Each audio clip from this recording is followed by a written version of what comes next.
जीती है, लोकतंत्र हारा है, मशीनरी जीती है। मशीनरी जीती है। अच्छा, वो मशीनरी के कई पहलू हो सकते हैं। देखिए उसके मतलब जो चीजें जो उम्मीद लगाई जा सकती है कि भाजपा और ये लोग करेंगे, उन लोगों ने कोई भी चीज छोड़ा नहीं इस चुनाव में करने से।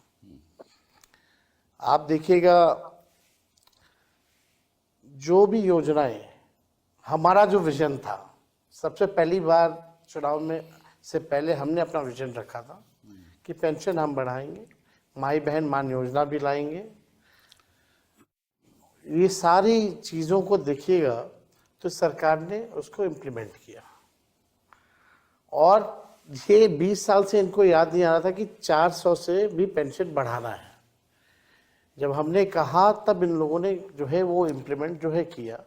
लेकिन चुनाव के कोड ऑफ कंडक्ट के 10 दिन पहले 10-10 हज़ार रुपये बांटे गए।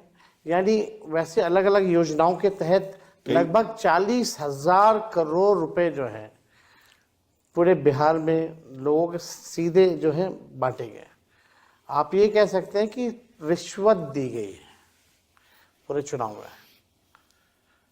लेकिन अभी भी ये बात नहीं समझ में आ तो रहा। फिर आप समझते हो कि ये इस पैसे की वजह से और इस सॉर्ट ऑफ जो राहत दी गई, मतलब एक तो जो 10,000 स्कीम है, तो 1,40,00,000 किसानों को भी दिया गया, किसानों को भी दिया वृद्धा गया, पेंशन सामाजिक सुरक्षा पेंशन के तहत भी दिया गया और जीविका ये दीदियों को भी दिया गया, सबको दिया महिला रोजगार जो योजना है गया। जी हाँ, उसके हवाले जो है पैसे जो है जिस दिन वोटिंग पड़ रही है उस दिन भी खाते में आ रहे हैं। जी हाँ, नहीं वो तो ठीक है। तो तो आप समझते हो कि इस वजह से लोग प्रभावित हुए?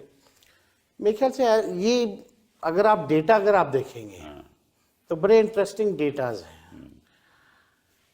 हमारा वोट बढ़ा है, मतलब हमें थोड़ा सा हमारा 23% आपका परसेंटेज वही रहा है, थोड़ा सा बड़ा भी है। लगभग 32 लाख वोट हमारा बढ़ा है जी हाँ, पिछले चुनाव के मुकाबले। जी हाँ, जी हाँ, तो बढ़ा है तो मतलब हमको औरों का भी वोट मिला है, सबका वोट मिला जी है। हाँ, जी हाँ। यानी अगर पूरी गठबंधन की बात की जाए तो 1,90,00,000 वोट हम लोगों को जो है मिले हैं। जी हाँ, अब ये बात ये समझ में आ रहा है कि भाई डेटा अगर आप देखें तो बैलेट में जो पोस्टल बैलेट जो वोटिंग वो होती है, उसके बाद में अभी चर्चा करेंगे। जी। बट वोट आपका बढ़ा है, इसमें कोई शक नहीं, वोट बढ़ा है एकदम। इसमें शक नहीं। आपका परसेंटेज भी 23% रहा है और बीजेपी का लगभग मेरा ख्याल 20% है और नीतीश बाबू का थोड़ा 18% है। वो तो हमें मालूम है।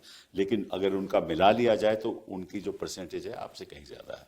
तो लोग ये भी कह सकते हैं कि ठीक है, आप 23% रहे, बाकी लोगों से आपको वोट नहीं मिले। ये एक विषय हो सकता है और जिस पे चर्चा हो सकती बट है। ये भी एक है ना कि 20 साल पुरानी जो सरकार है वो भी ठीक है आपकी बात। और उसकी एंटी इनकम्बेंसी जो है 16% वोट उनको बचाने के लिए नहीं पड़ रहे।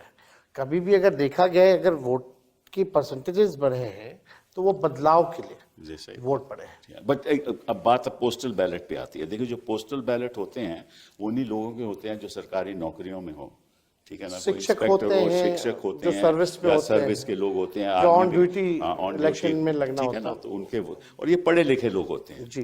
तो मैं देख रहा था, यहाँ आंकड़ा देख रहा था कि अगर वहां देखा जाए तो शुरुआत में जो पोस्टल बैलेट के वोट पड़े हैं वो लगभग समझ लीजिए सबसे ज्यादा आपको पड़े हैं। और उसको अगर हम कंस्टिट्यूएंसी में बदलाव लाएं तो 243 कंस्टिट्यूएंसीज में से ऐसे 143 कंस्टिट्यूएंसी में आप लीड कर रहे हो जी। और 94 कंस्टिट्यूएंसी में एनडीए लीड कर रहा है और अदर्स 6।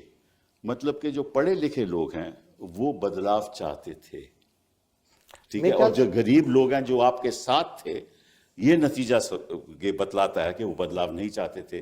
तो ये तो एक अद्भुत सी बात है। मेरे ख्याल से बदलाव सब चाहते थे। अगर आप देखें तो ईवीएम बदलाव नहीं चाहता था, बैलेट बदलाव चाहता।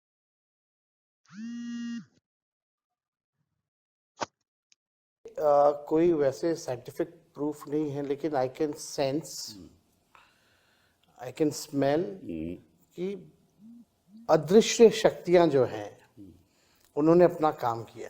अच्छा, ठीक है, अभी सामने एग्जैक्टली नहीं आ पा रहे कि क्या हुआ है, लेकिन आने वाले समय में जरूर पर्दाफाश होगा।